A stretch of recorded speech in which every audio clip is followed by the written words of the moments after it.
Blood shade അങ്ങനെയൊക്കെ കാണുന്നുണ്ട്. ഒരു ഐസിനൊരു നല്ല റിഫ്രഷ്മെന്റ് ആയിരുന്നു.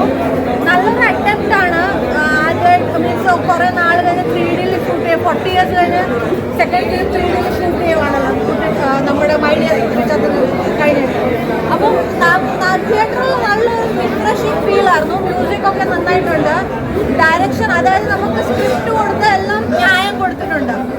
അപ്പോൾ ഒരു നല്ല എക്സ്പീരിയൻസ് ആയിരുന്നു. എനിക്ക് തോന്നുന്നു കിഡ്സിന് വേണ്ടിയിട്ട് കിഡ്സും ഫാമിലിയും വരാൻ പറ്റും.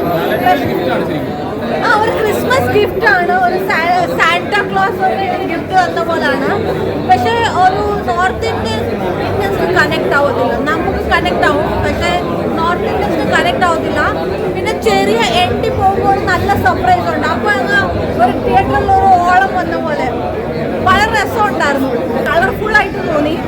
പിന്നെ 3D to 3D ആകുമ്പോൾ അതിൻ്റെ ഒരു വ്യത്യാസം നമുക്ക് മനസ്സിലാവും. 2D to 3D ആക്കാതെ 3D to 3D തന്നെയായിരുന്നു. 3Dയിൽ ഷൂട്ട് ചെയ്തായിരുന്നല്ലോ. അപ്പോൾ ഭയങ്കര ഒരു വ്യത്യാസമായിരുന്നു. 3D നല്ല ഇഫക്റ്റീവ് ആയിരുന്നു. കിഡ്സിന് വേണ്ടിയിട്ടുള്ള മൂവിയാണ്. ഫാമിലി ഓഡിയൻസ് കിഡ്സിൻ്റെ കൂടെ വരാം.